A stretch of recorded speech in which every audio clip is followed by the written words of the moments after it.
사람이 마음을 곱게 쓰지 않으면 무슨 일까지 벌어질 수 있는지 저는 그냥 배 아픈 걸로 끝이 날 거라 안일하게 생각했는데 생각보다 더 지독한 인간들이 많더라고요. 우리 주변에서 쉽게 일어날 수도 있을 법한 일이라 다들 조심하시라는 경각심에 이런 사연을 여러분들께 소개하게 되었어요. 못된 심보를 가지고 있는 사람들이야 당연히 주변에 한두 명씩은 존재하기 마련이지만 저는 그 심보가 이렇게까지 고약하게 터질 줄은 몰랐거든요. 다시 한번 생각해도 너무나도 큰일이라 소름이 돋곤 하지만 그래도 용기를 내어 상처를 마주보고자 하는 마음으로 사연을 올립니다. 남편은 시아버지가 일찌감치 돌아가셨기 때문에 홀 시어머니와 단둘이 어려운 생활을 이어갔다고 했어요. 사춘기 무렵에 돌아가신 시아버지 때문에 남편은 꽤 질풍노도의 시기를 보내게 되었는데 시어머니는 그런 아들이 엇나가더라도 다시 돌아올 수 있게 기다렸다고 하시더라고요. 인내심을 가지고 본인 스스로가 다시 한번 알을 깨고 돌아올 수 있기를 바라며 믿고 계셨던 거죠. 남편은 그런 시어머니의 진심을 알게 되었고 평생 효도를 하고 살겠다면서 마음을 고쳐먹었대요. 그래서인지 두 사람은 서로에게 상당히 의지를 하면서 살아왔더라고요. 세상 모든 풍파가 다가와도 두 사람이 함께라면 다 이겨낼 수 있을 것이라 그렇게 믿고 의지하면서 말입니다. 사실 효자인 사람은 만나면 안 된다고 하긴 하지만 저는 남편의 그런 모습이 참 좋아 보였어요. 하나뿐인 어머니를 위해서 좋은 데 가고 맛있는 걸 먹으면 꼭 메모를 해두고 시어머니와 한 번 더 다녀오곤 하더라고요. 그런 모습을 보면서 이 사람이랑 결혼을 하게 되면 정말 알콩달콩 가정을 꾸릴 수 있겠구나 하고 느끼게 되었고요. 아이들에게도 참으로 잘하는 아버지가 되겠다는 믿음이 생기면서 남편과 결혼까지 꿈을 꾸게 되었죠. 사실 가족이라는 게 그렇잖아요. 서로를 이해하고 배려하며 살아야지 자기 고집만 부리면서 살다가는 결국에는 이혼이라는 씁쓸한 결말을 맞게 되니까요. 저는 한 번 결혼하는 거 이왕이면 저희 집이든 본인 집이든 아낌없이 잘 할 수 있는 사람이랑 결혼을 하고 싶었고 그 사람이 바로 남편이라는 것을 알아보게 되었지요. 실제로 남편은 어느 집에 모자람 없이 양가를 잘 챙겼고 연애를 하던 시기에도 저희 친정을 알뜰살뜰하게 챙기는 사람이었어요. 제가 미처 챙기지 못하는 부분까지도 세심하게 챙겨주곤 했는데 저희 친정 부모님을 위한 영양제라던가 우리 친정엄마의 화장품 같은 것을 떨어지지 않게 채워주었어요. 제 것은 챙겨주지 않아도 부모님께 효도를 하고 잘하려고 하더라고요. 사소한 거 하나하나 귀찮아하지 않고 챙겨주니까 결혼을 하고 나서도 참 시집 잘 왔다 싶더라고요. 사실 결혼을 준비하면서 제일 걱정했던 부분은 홀 시어머니였는데 아들과 평생을 의지하고 살다가 저에게 아들을 빼앗긴 거나 다름없었잖아요. 혹시 아들에게 집착을 하진 않을까? 저에게 시집살이를 시키려고 하진 않을까? 걱정이 많이 들었었는데 시어머니도 저에게 참 잘해주시더라고요. 물론 아들에게 하는 거에 비하면 세 발의 피긴 했지만 최대한 잔소리도 하지 않으시려고 노력을 하셨고 먹는 것만큼은 저를 제일 먼저 챙겨주셨어요. 뭐 저에게 잘해줘야 아들이 아침밥이라도 얻어먹고 출근하겠지 싶어서 그러신 걸지도 모르겠지만요. 아무튼 저는 그런 시어머니에게 참으로 고마움을 느끼면서 양가에 평생 효도하고 살아야겠다고 생각했는데 역시나 늘 공짜란 없는 법이죠. 결혼을 한 지 4개월이 지났을 때 정말 뜬금없이 시어머니가 저를 집으로 불러내더니만 각을 딱 잡으시고 말을 하시더라고요. 우리 아들이 결혼할 때 말이다. 나한테 이제는 본인 가정이 생겼으니까 생활비를 이전처럼 줄 수 없다고 하더라고. 내가 아들한테 용돈 받아 생활하는 건 알지? 네, 알고 있죠. 그이가 매달 30만 원씩 어머님께 송금하고 있다는 거 알고 있어요. 이거는 결혼 전부터 그이랑 이야기를 했었던 부분이고요. 그런데 노인네가 이제 나이를 먹으니까 아픈데도 한두 군데가 아니고 말이다. 이리저리 생활하는데 그 돈 가지고 어떻게 살겠니? 내가 너희 결혼하고 나서 너한테 얼마나 잘해줬었니? 먹고 싶은 거 있다고 하면 내가 사주고 이것저것 챙겨도 주고 했는데 말이다. 가는 게 있으면 당연히 오는 것도 있어야 하는 법 아니겠니? 괘씸하게도 몇 개월 동안 입을 싹 씻고 있으니 내가 답답해서 이 이야기하려고 불렀다. 그런데 저도 억울한 부분은 있었어요. 시어머니가 밥을 한 번 사주시면 저는 2번 사야 했고요. 시어머니가 생필품 같은 거 가져다 주시면 전 무조건 2배로 해드렸거든요. 그리고 시어머니가 저에게 주시는 선물이라는 것들도 전부 어디서 얻어오신 거였지 저를 위해서 직접 사서 주신 건 몇 개 되지 않았어요. 제 입장에서는 이런 잔소리를 듣는 것이 억울해서 저도 뭐 시어머니에게 가감없이 말을 했죠. 아유, 어머님, 저도 어머님께 그동안 해드린 게 많은걸요. 제가 그동안 어머님께 받은 것들 전부 2배로 돌려드렸었잖아요. 그렇게 말씀하시면 저도 서운해요. 제가 뭐 받기만 하고 입을 씻은 것도 아니었는데. 그리고 저희도 결혼한 지 얼마 되지 않아서 아직 정리되지 않은 게 많아요. 조금 기다려주세요. 내 입에 풀칠을 하게 생겼는데 언제까지 기다려야 하니? 4개월 정도 지났으면 너네도 어느 정도 생활비가 얼만큼 들어가는지 알 때도 됐잖니. 그리고 며느리로서 당연히 시애미를 챙기는 게 맞지? 내가 하는 건 친절을 베푸는 거고 네가 하는 건 의무다 이 소리야. 그렇게 말씀하시면 저도 어떤 말을 해야 할지 모르겠네요. 그러면 어머님이 저한테 바라시는 게 뭔데요? 제가 더 챙겨드려요? 자고로 성의 표시라는 건 말이다. 선물을 주고받는 게 아니라 돈으로 주고받는 거야. 내가 입에 풀칠하게 생겼다고 하지 않든. 그러니까 생활비를 더 주려무나. 시어머니는 사실 시아버지가 돌아가시기 전까지 나란 일을 하시던 분이었기 때문에 평생 연금을 받을 수 있는 자격이 있으신 분이었어요. 그래서 매달 나라에서 연금으로 나오는 돈으로 생활을 하고 계셨었는데 그 돈이 적은 돈은 아니었거든요.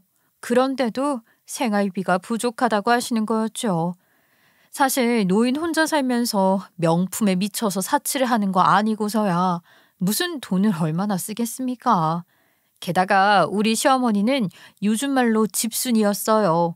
친구들도 잘 만나지 않으셨고 집 밖으로 나가는 일도 별로 없었는데 왜 돈이 부족하다는 건지 이해가 가질 않았죠.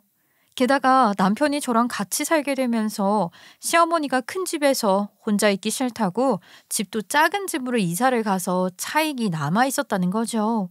노후 자금도 나름 넉넉하게 있었고 저희가 생활비를 들이지 않아도 혼자 사는 데는 솔직히 전혀 부족함이 없었다 이 말입니다. 어머님, 아무리 생각해도 저희 부부가 생활하는 것보다 어머님 생활이 더 여유로울 것 같거든요. 그래서 매달 생활비 올려드리는 건 어려울 것 같아요. 그러지 마시고 생활비가 많이 나가서 어려운 달이 있으면 그때 말씀해 주세요. 그 달은 저희가 용돈으로 돈을 조금 더 드릴게요. 내가 매달 모자라다니까 이런 소리를 하는 거 아니겠니? 너네가 결혼하고 난 다음부터 돈이 없어 죽겠다. 그냥 생활비를 올려다오. 결국에는 남편과 상의를 한 끝에 시어머니에게 드리는 용돈을 올려드리고 저희 친정에도 매달 용돈을 드리기로 결정했어요. 솔직히 말하면 저희 부부에게는 그 돈이 부담스러운 돈이긴 했다 이 말이죠. 매달 100만 원씩 용돈으로 쏟아붓게 생겼으니 2달 그렇게 생활을 하다 보니까 도저히 아이 낳고 살 수 있을 만큼 넉넉지 않다는 것을 느끼고 시어머니에게 다시 한번 이야기를 했어요. 어머님, 그냥 저 예전처럼 30만 원 드리도록 할게요. 저희가 양가에 50만 원씩 드리다 보니까 저 매달 100만 원이라는 돈이 지출되고 있잖아요. 그래서 먹고 살기가 빠듯해요. 이러다가는 자식도 못 낳고 평생 일의 노예로 살다가 죽을 것 같거든요. 어머님이 양해 좀 부탁드릴게요. 뭐야? 나한테만 준 게 아니라 사돈댁에도 드리고 있었어? 그런 짓을 왜 하니? 사돈 어른은 일도 하시는데 굳이 용돈은 왜 받으신다니? 양심도 없으시네. 네? 지금 저희 아버지를 욕보이시는 건가요? 어머님, 어떻게 어머님만 드려요? 저희 부모님도 살아계신데. 그러니까 시어머니가 기적의 논리를 펼치기 시작하는데 저희 친정부모님은 2분 다 살아계시니까 2분이 돈을 벌면 되지 않냐고 하더라고요. 자기는 홀로 있으니까 아들한테서 용돈을 받는 거라고 하시면서요. 저도 질 수가 없으니까 그럼 저희 집은 두 분 다 살아계시니 용돈도 2배로 드리겠다고 했어요. 그랬더니 시어머니가 거품을 물면서 눈을 뒤집어 까시더라고요. 아이 너 지금 우리 아들이 벌어오는 돈을 죄다 사돈댁에 주겠다는 소리냐 지금? 내 눈에 흙이 들어가도 절대 안 되지. 아이 됐다. 내가 그냥 너네가 주는 대로 받으마. 내가 더럽고 치사해서 온 이것들이 아주 얌체지만 늘어났어. 그랬던 시어머니가 몇 주가 더 흐르고 나서 이번에는 갑자기 저를 붙잡고 저에게 서운하다고 말을 하더라고요. 내가 자식이라고는 아들 하나뿐인데 말이야. 서운해서 어디 살겠니?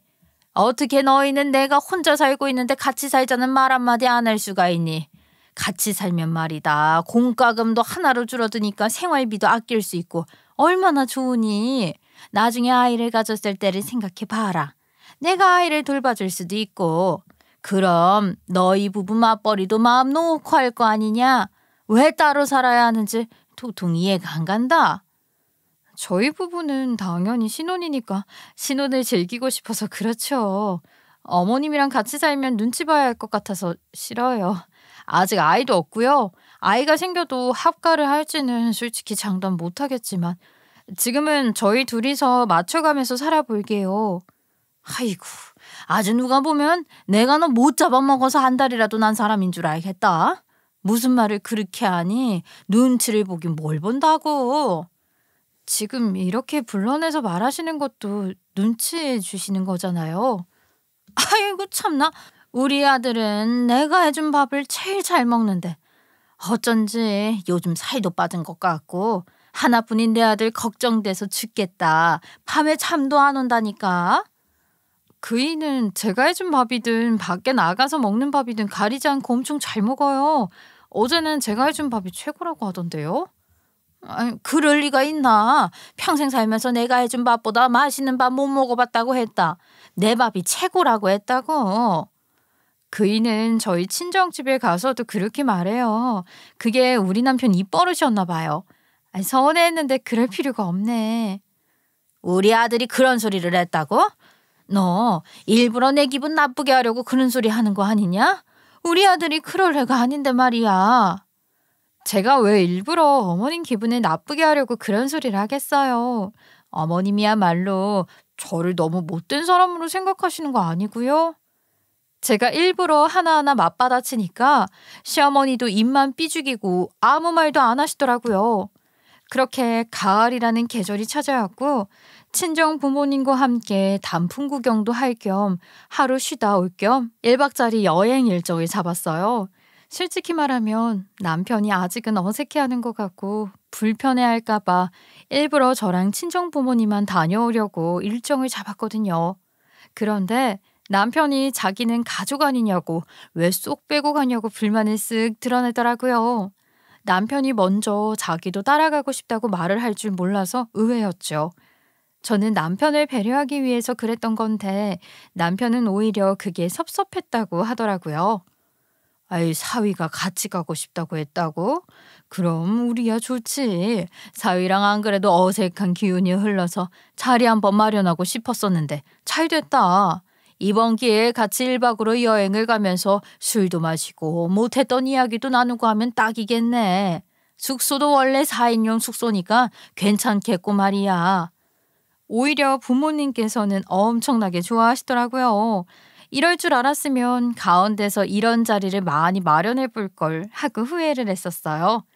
제 지레짐작으로 서로를 불편해할까 봐 말하지 않았었던 건데 역시 사람 속은 모르는 거라고 부모님께서 남편이랑 같이 여행 가기를 원하시는 걸 꿈에도 몰랐죠. 남편에게 같이 가자고 하니까 남편도 신이 나서 단풍 구경에는 역시 김밥이 최고 아니냐고 김밥 맛집부터 검색을 하더라고요. 회사 일에 찌들어 있는 사람이 활기를 되찾은 것 같은 생각이 들어서 종종 이렇게 가족들과 함께 멀리 나가서 여행을 즐기는 것도 나쁘지 않겠다 싶었죠. 하지만 또 의외의 복병이 숨어 있었으니 바로 저희 시어머니였습니다. 얘, 이번 주말에 뭐 하냐? 아우 내가 몸이 찌뿌둥한 게 말이야. 목욕탕이나 한번 다녀올까 싶은데 네가 같이 가서 내 등 좀 밀어줘라. 목욕하고 몸보신이나 하자. 어머니, 이번 주 주말에는 저희 친정 부모님 모시고 다 같이 단풍 구경을 하러 가기로 해서 좀 어려울 것 같아요. 죄송해요. 대신에 목욕탕 가서 새신사한테 때 미시라고 제가 목욕값 조금 드릴게요. 뭐라고? 아이 우리 아들도 같이 가는 거야? 아니 왜 친정 식구들이랑만 단풍 구경을 가고 그래? 사람 서운하게. 해도 너무하는 거 아니냐? 그게 아니라요. 어머님은 지난주에 친구들이랑 다 같이 강원도에 있는 산으로 단체 여행 패키지 다녀오셨잖아요. 단풍 구경하신다고요. 그래서 저희도 일정 맞춘 거였거든요. 아들이랑 가는 거랑 친구들이랑 가는 거랑 같냐? 다르지? 그리고 지난주에 가니까 아직 단풍이 다 물들지도 않았더라. 이번 주에나 든다고 하던데. 나도 제대로 다시 구경하고 싶으니까 우리 아들 따라서 단풍 구경 가야겠다. 뜬금없이 시어머니가 본인도 단풍 구경 다시 가야겠다면서 저희 친정 부모님이랑 함께 가는 여행에 끼겠다고 고집을 부리니까 너무나도 난감했죠. 일부러 거절이라도 하시라고 제가 계속 어머님 불편하실 텐데요. 저희 1박으로 가게 되어서 숙소까지 다 잡았는데요 하면서 말을 했어요. 물론 저희 부모님도 불편해 하실 거라 예상은 하지만 무엇보다 제가 제일 불편할 것 같았거든요. 잡은 숙소에도 방이 2개뿐이었는데 시어머니랑 그럼 누가 자야겠어요? 남편이랑 아버지랑 자고 저랑 친정엄마, 시어머니 셋이 자야 하는 상황이잖아요. 침대도 더블 침대 하나 덜렁 들어가 있는데 거기서 어떻게 3명이서 자겠어요? 결국에는 제가 바닥에서 자야 하는 운명이 되는 거죠. 이래저래 불편할 것 같으니 제발 거절 좀 해줘라 하는 마음으로 말을 했는데 우리 시어머니는 눈치도 없나 봐요. 1박이라니 너무너무 좋구나. 나도 맨날 집에만 있다 보니까 밖에 나가서 하루 바람도 쐬고 잠도 자고 싶었는데 잘 됐다 얘. 사돈에게 말해두거라. 결국에는 시어머니 고집을 꺾지 못했고 저는 자포자기하는 심정으로 친정엄마에게 전화를 걸어서 시어머니도 함께 가게 될 것 같다고 말을 했어요. 아, 엄마, 아니 내가 그렇게 불편할 것 같으니까 다음에 가자는 식으로 말을 했는데 우리 시어머니는 눈치가 없는 건지 없는 척을 하는 건지 죽어도 같이 가야겠다고 고집을 부리시잖아. 엄마는 괜찮겠어? 아, 나는 너무 불편해서 싫을 것 같은데 우리 어머님 잔소리도 대박이라고. 얘, 내가 뭐 불편할 게 뭐가 있니? 그리고 나랑 니네 아버지랑 눈에 불을 켜고 있는데 거기서 무슨 잔소리를 얼마나 더 하겠어, 안 그래? 그리고 말이야, 사돈이 가족도 없이 혼자 살고 있는데 얼마나 적적하면 눈치 없이도 따라오겠다고 하시겠니? 아이, 그리고 솔직히 네가 좀 직설적이야? 분명히 오지 말란 티 팍팍 냈을 텐데 그러지 말고 정도 붙이고 잘 해보려고 해봐. 네가 자주 연락하고 들여다보고 그게 다 복이 되어서 돌아오는 거란다. 친정엄마까지도 저에게 시어머니에게 잘해주라고 말을 하는데 한숨이 절로 나오더라고요. 결혼하기 전에는, 아니 신혼 초만 하더라도 시어머니가 저에게 이런 식으로 잔소리를 하고 핀잔을 주고 눈치 없이 굴고 그러진 않았었어요. 저에게 복덩어리다, 우리 집안에 드디어 며느리가 들어왔다 하면서 엄청나게 챙겨주고 예뻐해주고 하셨었거든요. 그러니까 저도 잘하려고 시어머니가 저에게 해주는 것에 2배로 무조건 챙겨드리려고 노력을 했었던 것이고요. 그런데 어느 날부턴가 아들을 저에게 빼앗긴 기분이라도 든 것인지 갑자기 제가 뭘 하든지 사사건건 트집을 잡으려고 하니까 솔직히 저도 챙겨드리기 싫더라고요. 오는 말이 고와야 가는 말도 고운 법인데 이거 뭐 허구한 날 싫은 소리만 해대니까 저도 어쩔 수가 없는 거죠. 뭐 하나 해주고서도 생색을 있는 대로 없는 대로 내는데 누가 받고 싶겠냐고요. 하지만 저희 노력과는 정반대로 저를 제외한 모두가 다 같이 가족여행 가는 것을 찬성했기 때문에 주말에 단풍 구경을 5명이서 가게 되었어요. 그런데 정말 의외인 게 저희 친정엄마랑 시어머니랑 둘이 죽이 잘 맞는 건지 뭔지 잘 어울려 다니시더라고요. 남편이랑 아빠랑 둘이서는 취미 이야기로 꽃을 피우더니만 둘만의 세계로 빠져서 불러도 대답이 없었고요. 결국 저만 낙동강 오리알처럼 혼자 뚝 떨어져서 다니게 되었기에 열심히 가족들 사진이나 찍으러 다니면서 단풍을 즐겨야 했죠. 한참 그렇게 산을 올라가고 있는데 이상하게도 제 팔이 막 근질근질 난리도 아니더라고요. 산이니까 벌레가 많은가 보다, 벌레 물렸나 보다 했어요. 대수롭지 않게 생각하면서 팔을 벅벅 끌고 있는데 갑자기 친정엄마가 나빠진 안색을 하고 저를 부르시더라고요. 예, 이상하다. 이상하게 나 숨이 잘 안 쉬어진다. 목이 꽉 막힌 것 같은 게 숨이 가쁘고 벅차고 얼굴에 열감도 오르는 것 같고 말이야. 엄마, 너무 무리한 거 아니에요? 산에 오랜만에 왔나? 근데 여기 험한 산도 아니라 나처럼 운동 안 한 애도 별 문제가 없었는데? 말을 하면서도 의문이 들었던 게 저희 친정엄마가 평소에 운동을 참 열심히 하시는 분이셨거든요.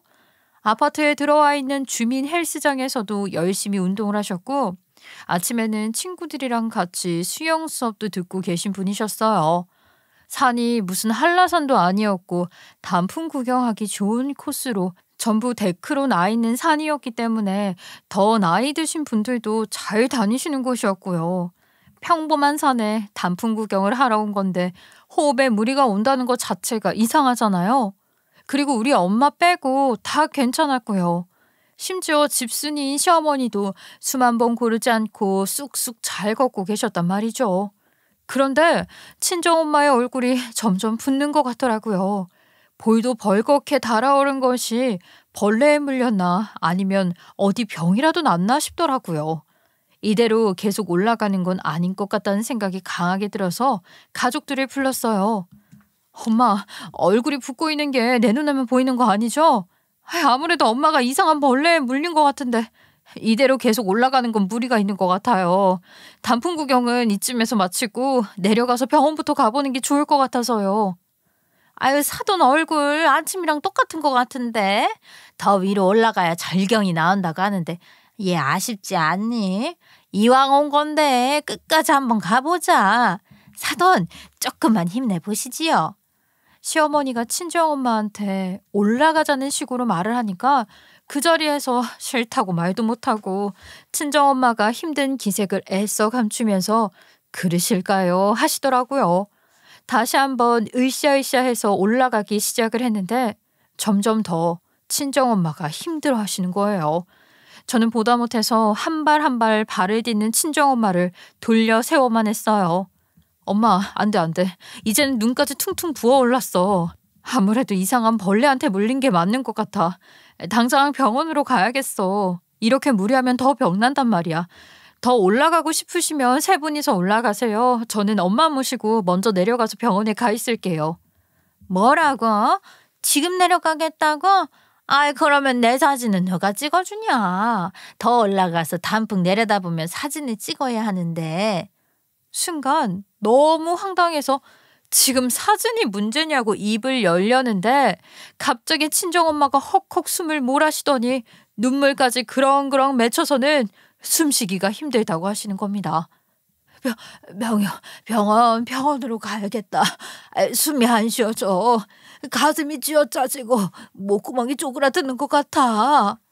너무 놀래서 제가 그냥 친정엄마를 들쳐 업을 기세로 질질 끌면서 하산을 시작했어요.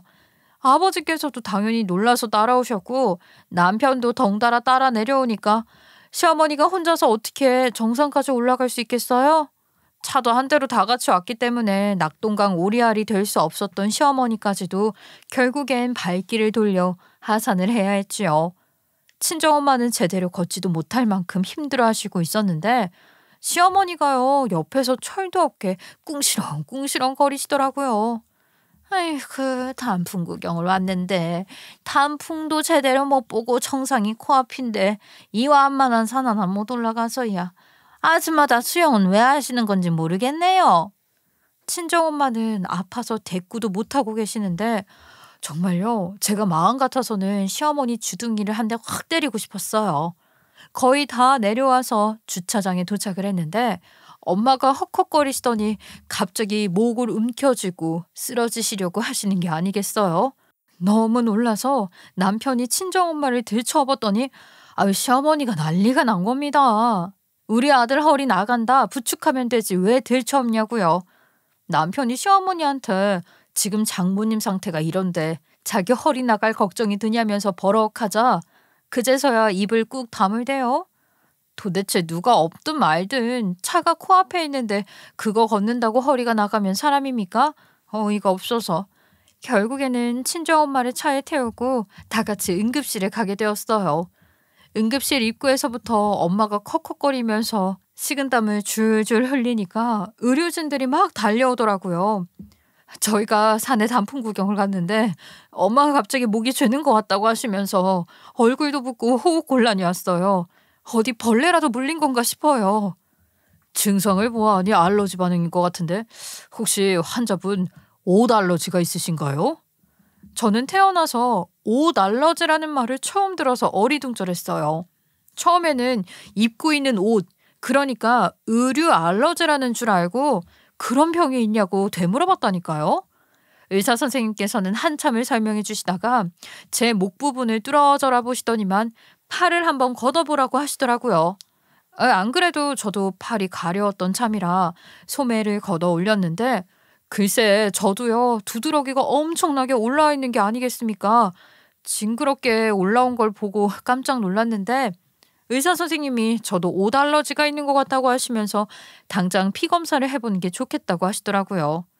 남편이랑 시어머니, 아버지는 아무 이상도 없는데 저랑 친정엄마한테서만 옷 알러지가 있었던 거죠.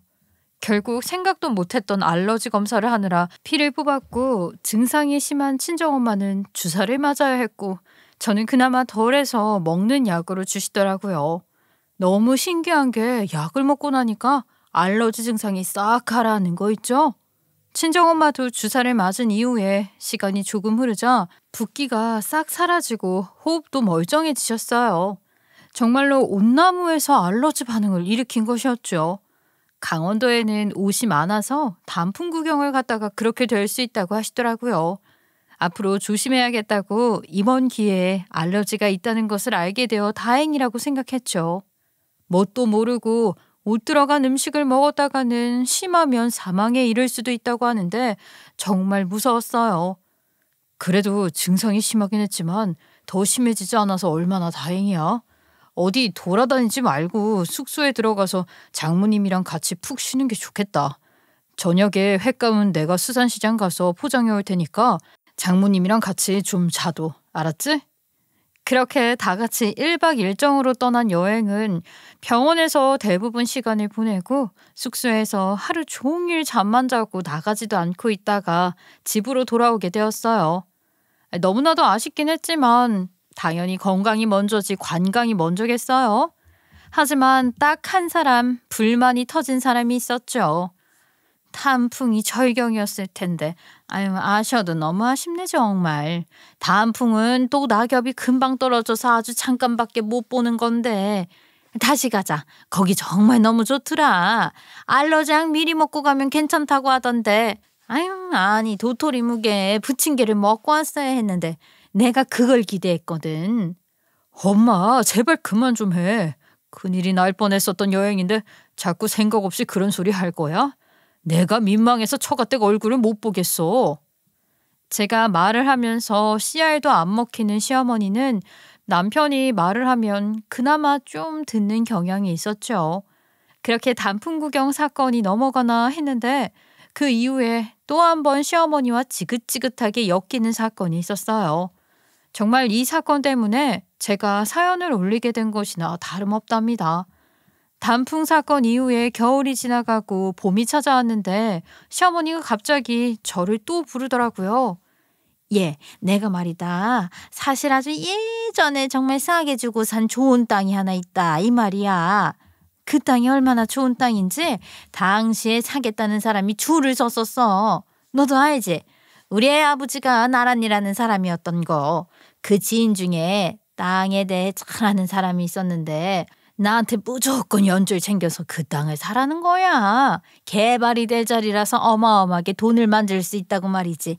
그 땅이 벌써 30년도 더 된 땅이던가. 아무튼 개발이 된다고 해서 묵혀둔 자리다 이거지. 어머님, 땅까지 있는 줄은 꿈에도 몰랐네요. 근데 그 땅이 뭐 개발이라도 된대요? 그래서 어머님 이제 엄청난 부자 되시는 거예요? 사람 말을 끝까지 좀 들어라. 예, 아니 내가 얼마 전에 친구들이랑 일이 좀 있어서 급전이 필요해서 말이다. 그 땅이 남주기에는 정말로 참 아까운 땅이거든. 그러니까 너네가 그 땅을 사는 것이 어떻겠냐. 내가 시세보다는 조금 싸게 줄 테니까 대출이라도 받아서 좀 사거라. 개발이 확정되지도 않은 땅을 사가라고요? 대출까지 받아서요? 어머님, 저희 이미 대출 풀로 땡겨서 더 이상 나올 구멍이 없어요. 아유, 아직 젊으니까 다른 데서 어떻게든 끌어오면 되지 않겠니? 내가 돈이 좀 필요해서 그런 거니까 그냥 돈 달라는 것도 아니고 땅 사라는 거잖냐. 그 땅이 개발된다고 했었다니까. 무조건 좋은 땅이야. 그러니까 좀 사가. 저희한테 땅 살 돈이 있으면 직구하느라고 받았던 대출부터 갚을래요. 여기서 빚 더 얹기 싫어요. 땅값도 올랐으면 그냥 파시죠, 왜? 남주기 아까운 땅이라고 내가 몇 번을 말해. 내다 팔기에는 아깝고 그렇다고 올랐다는 게 어마어마하게 오른 게 아니라 아주 소폭 오른 거다. 앞으로는 대폭 오를 거다 이 말이지. 아니요. 30년이 더 된 땅이 소폭 올랐으면 앞으로는 가망 없는 거 아닌가 싶더라고요. 파격적인 가격으로 넘기겠다고 계속 저를 꼬시는데 이 꿰매 넘어가면 안 된다는 느낌이 강하게 왔죠. 계속 거절을 하고 집에 돌아와서 황당해서 친정엄마에게 전화를 걸어 이 이야기를 했어요. 그러면서 30년 묵었다는 땅을 나보고 대출까지 받아서 사라고 하시는데 어찌나 황당하던지. 아니 소폭 올랐으면 그냥 팔면 되는 거 아니야? 그 땅이 어디에 있는 땅이라 하시니 말도 안 되는 곳에 있으면야 당연히 사면 안 되는 거지. 글쎄 지역은 대전 어디 쪽이라고 하던데 개발이 아예 안 된 동네는 아닌 것 같긴 하더라고. 가격도 올랐다는 거 보면. 근데 30년 전 물가랑 지금 물가랑 같냐고요. 거기 세종시가 들어서고 나서 땅값이 꽤 괜찮다고 들었는데 개발도 계속 늘려가고 있는 걸 보면 사돈이 한 말이 영 거짓말 같지는 않구나. 그 땅을 싸게 팔겠다고 하셨다고? 엄마가 좀 관심이 있는데 슬쩍 한번 물어봐 줄래? 아유 엄마, 어머님이 좋은 땅을 사셨으면 얼마나 좋은 땅을 샀겠어? 정말로 좋은 땅이라면 아예 판다고 말도 안 했을 거야. 지금 와서 사가라고 하는 이유가 뭐겠어. 개발될 줄 알고 계속 들고 있었는데 소식이 없으니까 치워버리려고 그러는 거겠지. 아우 심보가 못됐다니까. 그렇게 말을 했지만 친정엄마께서는 계속 관심을 보이셨고요. 결국에는 시어머니에게 물어봤는데 시어머니가 그러더라고요. 아유 사돈이 관심이 있으시다고 했다고? 그 땅 말이다. 우리 남편이랑 친하게 지내던 그 토지 쪽 공무원이 추천해준 땅이라니까. 그 집도 거기에 땅을 떡하니 샀어요. 사돈이 산다고 하면 내가 마진 남는 거 하나도 없이 정말 싼 값에 넘기도록 하마. 그래서 친정엄마는 시어머니가 가지고 있던 땅을 사기로 했고 생각보다 비싼 값을 불러서 놀라긴 했는데 엄마는 그냥 시어머니만 믿고 그 땅을 거래했어요. 4개월쯤 지나서 알게 된 사실인데 시어머니가 자기 땅이라고 보여주었던 땅이 그 땅이 아니었던 겁니다. 게다가 땅이 시세보다 비싼 값에 넘겼다는 것을 알게 되었죠. 시어머니는 세종시 인근에 있는 땅이라고 했고 심지어 저와 친정엄마를 데리고 가서 땅까지 보여주면서 설명을 했었어요. 친정엄마는 더 볼 것도 없다. 이 땅이 딱이다 하고 거래를 했던 거죠. 가족이니까 평생 얼굴 보고 살 텐데 설마 사기를 치겠냐고 누가 생각을 했겠어요? 시어머니가 넘긴 땅은 그 자리가 아닌 더 외진 쪽에 있는 황무지나 다름없는 허허 벌판 땅이었어요. 글쎄. 세종시랑 가깝긴 했지만 외진 자리에 있었기 때문에 개발은커녕 이 옆에 도로도 안 뚫리겠구나 싶은 자리였죠. 어머님 집에 계세요? 아니 이번에 저희가 다시 찾아가 보니까 어머님이 보여주셨던 땅자리가 아니라 영 이상한 자리에 있는 땅이던데요. 개발은커녕 아무짝에도 쓸모가 없는 쓰레기 땅이었다고요. 그리고 시세보다 훨씬 더 비싸게 받으셨던데 지금 가족한테 사기를 치신 거예요? 어머, 얘 뭐라는 거야? 사기라니. 누구를 도대체 사기꾼으로 몰아 이게? 내가 글쎄 하도 오래전에 사둔 땅이라서 자리를 헷갈렸나 보다. 보여준 그 자리가 내 땅인 줄 알았더니 다른 자리였나 보네.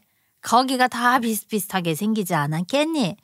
오래전에 가보고 안 가봐서 헷갈렸을 뿐이야.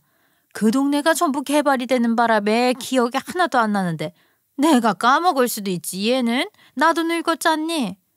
어머님, 발뺌할 걸 발뺌하셔야죠. 이거 지금 가족을 상대로 공갈친 거나 다름없는 거라고요. 도대체 싼 값에 넘긴다더니 몇 배를 남겨먹은 거예요, 어머님? 돈 돌려주세요, 그거. 애초에 우리 속여서 비싼 값에 팔았으니까 돈 내놓으시고 땅 다시 가져가시라고요. 살 때는 좋다고 사놓고서는 뭐? 이제 와서 왜 돈을 돌려달래? 한번 계약했으면 끝 아니냐, 끝. 못 돌려준다. 내가 급전 필요한 곳이 있다고 했잖니. 아유, 돈 없어. 그 큰 돈을 벌써 다 쓰셨다고요? 어머님, 도대체 어디서 뭘 하고 계시길래 자꾸 돈 없다고 하세요? 수상해요, 정말. 이것이 보자 하니까 사람을 아주 뭘로 보고. 공갈친 거 아니고 헷갈린 거니까 소송을 걸든 말든 알아서 해라. 나는 제대로 줄 거 다 줬으니까. 오히려 큰 소리를 내는데 정말 사람의 탈을 쓰고 이런 짓을 할 수 있나 싶었죠. 저희 친정엄마도 참지 않으시고 시어머니에게 따지고 들었어요. 그런데 시어머니는 저희 친정엄마에게 되려 잘 알아보고 샀어야지 하면서 적반하장으로 나온 거죠. 친정엄마는 2번 다시는 시댁 쪽으로는 머리도 안 두고 자겠다고 하시면서 상대를 하지 않겠다고, 장례식에도 가지 않겠다고 선언을 하셨어요. 남편은 가운데서 어쩔 줄 몰라 하면서 죄인이 되어 저희 친정 부모님께 말도 못 거는 처지가 되어버렸고요. 그 뒤로 시댁과 친정은 물과 기름처럼 완전히 앙숙이 되어버렸다, 이 말입니다. 그렇게 7년이라는 시간이 지나게 되었고 저는 그 사이에 남편과 아이도 2이나 낳아서 키우고 있었어요. 7년이라는 시간이 지나면서 저희 친정아버지께서는 갑작스러운 심장마비로 돌아가시게 되었고 전 정말 너무나도 힘들어서 하루하루 눈물이 마를 날이 없었어요. 우리 시어머니라는 사람은 아버지 장례식장에 나타나지도 않고 저에게 떨렁 3만 원을 송금하더니만 입을 싹 씻더라고요. 어이가 없어서 원. 아버지께서 갑작스럽게 심장마비로 돌아가셨기에 친정엄마는 더욱더 건강관리에 힘을 쓰면서 살고 계셨어요. 시댁과 친정은 세월이 흘렀지만 여전히 교류 하나 없이 서로 눈 감고 귀 닫고 그렇게 살고 있었고요. 그런데 하늘은 언제나 착한 사람을 돕는다고 하잖아요. 우리 친정엄마가 시어머니에게 사기를 맞아서 산 땅에 유명 브랜드의 복합단지가 들어오게 된 것입니다. 직접 건설사 쪽에서 친정집을 방문해서 우리 엄마에게 땅을 팔아달라고 거래 요청이 들어왔고 그 단지를 아주 고급화할 예정이라고 설명했대요. 주상 복합단지가 들어서면 타운하우스도 들어오고 아파트도 들어오고 상가도 잘 꾸며놓을 거라고 했다면서 분양권도 하나 주겠다고 했대요. 엄마는 그 애물단지 같았던 땅도 샀던 거에 몇 배로 훨씬 비싸게 처분을 할 수 있었고 아파트 분양권까지 하나 얻게 된 것이었어요. 인내는 쓰고 열매는 달다 했다고 엄마가 기다린 덕분에 얻게 된 결실이었죠. 내 통장에 돈이 딱 꽂히는 순간 그 7년 동안 마음고생했던 게 싹 씻겨 내려가는 기분이더라. 사돈은 어쩌냐, 배가 아파서. 아주 꼴 좋겠다. 저도 엄마의 말에 동의를 했죠. 그동안 사기치고도 미안한 마음 하나 없던 시어머니의 속을 뒤틀리게 하고 싶어서 시댁에 찾아가서 일부러 바로 자랑을 했어요. 글쎄요, 어머님께서 속여서 팔았던 그 땅 있잖아요. 그 땅이 정말 황금 땅이었지 뭐예요. 거기에 유명 브랜드 아파트가 들어오기로 했대요. 뭐라고? 그 편두리 땅에 웬 고급 아파트가 들어온다는 말이냐? 아니, 거기에 누가 산다고 그런 게 들어와? 그러게요. 근데 이미 분양받겠다는 사람들이 줄을 섰대요. 아파트만 들어오는 게 아니라 프라이빗 단지로 만든다나 뭐라나. 타운하우스 들어보셨죠? 타운하우스도 들어온대요. 상가도 들어오고 하니까 엄청나게 비싸게 팔아도 사람들이 사겠다고 너도 나도 난리가 아니라잖아요. 거기 이번에 길도 뚫렸대요. 서울이랑 가깝기도 하고 얼마나 좋아요. 게다가 어머님한테 샀던 금액이 10배를 받았다니까요. 진짜 대박이죠. 그 말에 시어머니가 갑자기 끙끙 앓는 소리를 내더니만 저에게 속 시끄럽다고 집에 가보라고 축객령을 내리더라고요. 우리 시어머니는 단칸방에서 홀로 지내고 있는데 우리 엄마는 대단지 분양권까지 받았다고 하니까 배가 아파도 너무 아팠겠죠. 며칠 뒤에 시어머니한테 연락이 오더니만 갑자기 대인배인 척하대요. 아유, 사돈이 땅을 샀다고 내가 배 아파하면 안 되지. 이럴 때일수록 더 축하드려야 하지 않겠니? 아이, 그동안에 앙금도 좀 풀어내는 게 좋겠구나. 어쨌든 내 덕에 큰돈 만지게 되었다는 건 맞는 말이니까 사돈한테 우리 축하 파티를 열어주자. 갑자기 웬 축하 파티요? 요즘 엄마 정신없으신 것 같은데 다음에 해요, 어머님. 에휴, 이럴 때일수록 빠르게 축하 파티를 열어야지. 사돈이 어마어마한 부자가 됐는데 당연히 내가 가족으로서 축하를 해드려야지. 같이 밥이나 먹자. 너네 집에서 같이 모여서 식사나 하자 해라. 우리 집은 좁아서 초대 못한다. 무슨 콩고물을 바라고 저러나 싶었지만 잔치상을 손수 차리겠다니까 뭐 저라고 말릴 틈이 있었겠나요? 알아서 하시겠지 싶어서 알겠다고 했죠. 시어머니의 말처럼 저녁 식사를 우리 집에서 같이 하기로 했는데 저랑 남편은 나가서 사 먹자 했거든요. 솔직히 저희 집에서 음식을 한다는 게 내키지는 않았어요. 근데 시어머니가 아침부터 재료 바리바리 싸들고 와서는 요리를 하겠다면서 저한테는 볼일 볼 거 보내고 시간 보내고 오라고 자기 혼자 알아서 하겠다고 하시는 겁니다. 세상 어떤 며느리가 그 말을 곧대로 믿고 나가서 놀다 오겠어요? 좀 거들어야 되나 싶어서 그냥 시어머니 옆에 서서 같이 준비를 하겠다고 말을 했어요. 예, 너는 내가 나가서 놀다 오라고 하는데 왜 말을 안 듣고 그러냐? 내가 차리겠다고. 내가 알아서. 너 옆에 있으면 감시당하는 기분 들 것 같다. 그러니까 그냥 나가서 놀다가 밥 다 차려지면 연락할 테니까 그때 들어와. 성질을 버럭 내는 게 아니겠어요? 평소에는 뭘 못 시켜서 안달이 난 사람처럼 굴더니 갑자기 왜 저러나 싶었죠. 막말로요, 도와준다고 해도 지랄이구나 싶어서 저도 그냥 알겠어요 대답한 뒤에 나가서 오랜만에 카페에서 시간도 보내고 뭐 길거리 구경도 하고 그랬어요. 저녁 식사 시간이 되자 우리 친정엄마가 떫은 얼굴로 집에 오셨죠. 솔직히 시어머니가 기쁜 마음을 가지고 벌인 일이라고는 하지만 누가 그 속내를 알겠어요? 친정엄마께선 그 땅 때문에 마음고생한 거 생각하면 당연히 얼굴 보기 싫다 하셨지만 그래도 시어머니가 축하해준다고 하니까 일부러 시간을 내서 왔는데 시어머니가 어서 오세요 하더라고요. 누가 보면 집주인인 줄 알겠더라고요.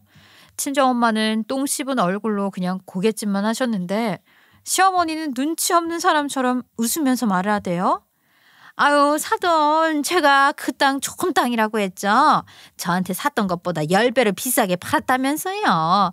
제 덕에 부자 되셨네. 제가 그 땅 때문에 마음고생하고 늙은 거 생각하면 10배도 모자라요. 억만금이 무슨 소용 있겠어요. 스트레스 없이 사는 게 최고죠. 그래도 이제는 다 팔아쳐버려서 속은 시원하네요. 결과적으로는 황금 땅이잖아요. 로또보다 훨씬 낫지 뭐. 그 땅 사라고 했던 공무원이 토지 쪽 공무원이었다니까. 무조건 개발된다고 했다고요. 그러면 팔지 마시지. 아깝게 왜 저한테 넘기셔가지고는 이렇게 억지로 웃으면서 생색을 내려고 하세요? 두 분이 분명 다 웃고는 있는데 말투에 날이 선 것이 웃음기가 싹 빠져 있더라고요.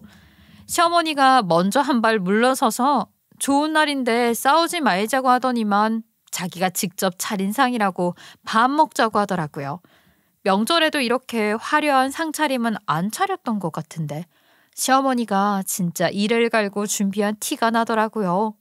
다 같이 앉아서 밥 먹으려고 하는데 시어머니가 갑자기 아 맞다 하더니 부엌으로 가서 뭘 하나 가져오는데 친정엄마 앞에 딱 내려놓더라고요. 우리 사돈 부자 되는 기념으로다가 제가 솜씨 발휘 좀 했어요. 이 삼계탕은 손이 많이 가서 하나만 끓였으니까 우리 사돈 혼자서만 드세요. 아이 귀한 아들한테나 끓여주시지 이걸 왜 저한테 주세요? 전 괜찮으니까 사위가 먹도록 해. 아유, 쟤는 나중에 제가 다시 해주면 되죠. 사돈 부자 된 기념 파티인데 왜 우리 아들이 먹겠어요? 사돈이 드세요. 남편이 맥주를 꺼내오겠다고 일어서자 시어머니가 본인이 가겠다면서 냉큼 일어서더라고요. 그 사이 친정엄마가 삼계탕을 드시려고 하는데 아무리 생각해도 뭔가 꿍꿍이가 있는 것 같아서 이상한 느낌이 들더라고요. 닭만 여러 개 같이 끓이면 되는 건데 굳이 삼계탕을 1인분만 끓인 것도 그렇고 남편이 삼계탕을 정말 좋아하거든요. 그걸 모를 리가 없는데 우리 친정엄마 목만 있다는 게 솔직히 이상하잖아요. 수상한 마음에 제가 먼저 기미상궁처럼 한 입 딱 먹었는데 맛있기는 더럽게 또 맛있더라고요. 제가 다 먹어버릴까 고민을 한 그 순간 갑자기요 팔이 막 간지러운 느낌이 들기 시작했어요. 뭐지 싶은 순간 스쳐가는 기억이 하나 있었고 저는 친정엄마가 삼계탕을 먹으려고 하는 순간 절대로 먹지 말라고 말을 했어요. 제가 으르렁거리면서 말을 하니까 친정엄마도 남편도 무슨 일인가 싶어서 멀뚱멀뚱 저를 보더라고요. 시어머니가 맥주를 들고 와서는 다 같이 한잔하자고 친정엄마한테 삼계탕 국물을 먹어보라고 자꾸 권유하더라고요. 제가요 정말 좋은 약재 푹 구워서 끓인 삼계탕이라 이거 보약이 따로 없어요. 어서 국물 한 입 탁 잡숴봐요. 식으면 맛없으니까 뜨거울 때 드셔야 합니다. 저는 식은 삼계탕을 좋아해서요. 여기 먹을 게 많은데요. 저 갈비찜도 좋아해요. 천천히 먹을게요. 그렇게 10분이 지났나? 제가 온몸이 간지럽기 시작해서 막 온몸을 긁고 있으니까 남편이 놀란 눈으로 저를 바라보더라고요. 팔을 쓱 보니까 글쎄 두드러기가 올라오기 시작하는데 온몸이 전체로 번진 건지 뭔지 난리도 아니었어요. 뭐야? 뭐 때문에 이렇게 됐지? 당신 빨리 병원부터 가자. 알레르기 났나 봐. 뭐 이런 걸로 병원에 간다고 그러니 냅두면 낫겠지. 너 혹시 뭐 잘못 먹었니? 시어머니가 저를 불안한 눈빛으로 바라보는데 저는요 시어머니를 있는 힘껏 째려보고는 남편과 친정엄마와 함께 병원으로 향했고 또 옷 알러지라는 소리를 들었어요. 그때 정말 남편과 친정엄마 저까지 완벽하게 경악스러운 표정을 지으면서 온몸에 돋은 소름을 벅벅 긁었죠. 친정엄마가 몇 해 전에 단풍 구경 갔다가 옷 알러지 나서 죽을 뻔했던 사건 있지 않겠어요? 우리 엄마가 받은 보상금이 탐이 난 건지 분양권이 탐이 난 건지 뭔지 우리 엄마한테 일부러 옷이 잔뜩 들어간 삼계탕을 먹이려고 작정을 한 겁니다. 이거야말로 범죄 아니겠어요. 저랑 엄마가 난리가 나다 못해 이번에는 무조건 고소를 하겠다고 요란 법석을 떨었고 남편은 고개를 푹 숙이고는 죄송하다고 빌었죠. 주사 맞고 집에 갔더니 이미 시어머니는 튀고 없더라고요. 그게 더 괘씸한 거 있죠? 사죄를 해도 모자랄 판에 튀긴 왜 튑니까? 이대로는 못 넘어간다고 시어머니를 고소하겠다고 난리를 쳤더니 남편이 고개 숙이고 잘못했다고 비는 거예요. 남편은 무슨 죄가 있어서 늘 저렇게 죄송해하기만 해야 하는지 참. 남편이 시어머니 집에 가서 안 간다고 버티는 시어머니를 질질 끌고 와서는 사과하라고 소리를 고래고래 질렀어요. 엄마가 한 짓이 얼마나 위험한 짓인지 몰라서 그래? 도대체 왜 그러는 거야? 사람이 어떻게 소름 돋을 짓을 아무렇지도 않게 할 수 있냐고. 엄마가 그러고도 사람이야. 내가 장모님 뵙기 부끄럽고 쪽팔려서 진짜. 왜 그러냐고. 아니 내가 옷 알러지 있는 걸 어떻게 알았나? 그게 벌써 몇 년 전 기억인데 아직까지도 알고 있었겠냐고. 그냥 몸에 좋은 거 다 때려 넣은 죄밖에 없다. 뚫린 입이라고 아주 말도 잘하시네. 지금 사과 안 하면 내가 우리 딸 이혼시키고 당신 고소할 거야. 응? 아주 다 늙어서 콩밥 먹어봐야 정신을 차리지. 지금 누구 인생 망치려고 이런 짓 하는 거냐고. 당장 사과하라고. 아유, 엄마가 아들 이혼시키면 두 다리 뻗고 편하게 살 수 있을 것 같아? 정신 차려. 그러니까 갑자기 시어머니가 눈물을 뚝뚝 흘리면서 아이고 내 속이야 하면서 주저하는 게 아니겠어요?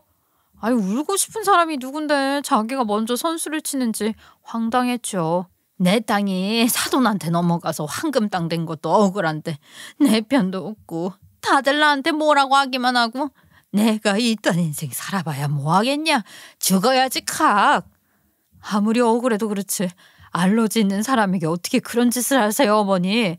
이거 완전 강력한 범죄나 다름없는 일이라고요. 어머님 뉴스 나오고 싶으세요? 왜 다들 나한테만 뭐라고 그래? 그 정도로 심한 줄 몰랐지? 그때도 그냥 주사 한 방 맞고 나왔잖아. 아이 그냥 조금만 골려줄 생각이었다. 그렇게 말을 하는데 골려줄 생각이라고 하기엔 이거 너무 과한 짓 아닌가요? 친정엄마 큰일 나게 만들고 돈이랑 분양권이랑 저희 부부가 상속받으면 뒤에서 살살 꼬드겨서 가져갈 생각이었던 건 아니고요. 엄마가 어떻게 그럴 수가 있어? 이거는 강력 범죄 사건에서나 나올 법한 일 아니야? 엄마 얼굴 두 번 다시는 못 보겠다. 소름이 돋아서. 야, 너는 자식 새끼가 남의 편만 들 거야?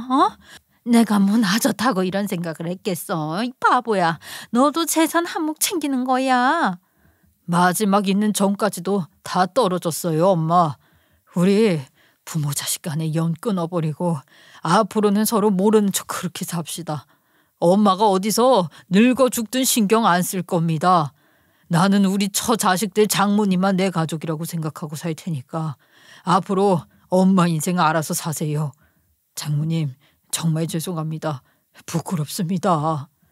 시어머니는 날뛰면서 어떻게 자식이 부모를 버리냐고 왜 사과를 하냐고 자기 마음 좀 알아달라고 떼를 썼지만 남편은 완벽하게 말을 씹어버리더라고요. 팔을 질질 끌고 현관문 밖으로 쫓아내더니만 걸쇠까지 걸어 잠그고 난리치는 시어머니를 잡아가라며 경찰까지 부르더라고요. 단호한 남편의 모습에 친정엄마와 저는 아무런 말도 더 얹을 수가 없었고요. 남편은 무릎까지 꿇고 친정엄마에게 진심으로 사죄를 했어요. 아유 그래, 우리 사위가 그동안 얼마나 마음고생을 했을지 내 잘 알아. 가족이라 눈 감아주면서 살았을 텐데 말이야. 사위가 무슨 잘못이 있어서 이렇게 빌겠어. 내가 자네에게는 화낼 일 없네. 대신 두 번 다시는 사돈의 탈을 쓴 저 여자의 얼굴은 나나 우리 딸도 안 보고 살았으면 하네. 남편은 그 말에 고개를 끄덕이더니만 정말로 연락처까지 모조리 차단을 해버리고 지원하고 있던 모든 것들을 끊어버리더라고요. 시어머니는 현실을 받아들이기 힘든 건지 저희를 찾아오기도 하고 메시지를 수십 통씩 보내기도 했지만 그때마다 남편은 무시로 일관하고 경찰을 불렀어요. 시어머니도 몇 주가 지나니까 포기를 한 건지 뭐 더 이상은 나타나지 않더라고요. 아마 외로운 여생을 단칸방에서 홀로 지내야겠죠. 그렇게 의지를 하던 하나뿐인 아들까지도 욕심으로 잃어버리게 되었으니까요. 저는 이 모든 것이 한 사람의 욕심이 만들어낸 나비 효과라고 생각해요. 죄를 지은 만큼 합당한 처벌을 받는 거라 여기며 앞으로는 시어머니가 어찌 되든 궁금해하지 않으려 합니다. 그저 외로울 우리 남편 그리고 우리 엄마, 내 자식들만 생각하며 살아보려고 해요.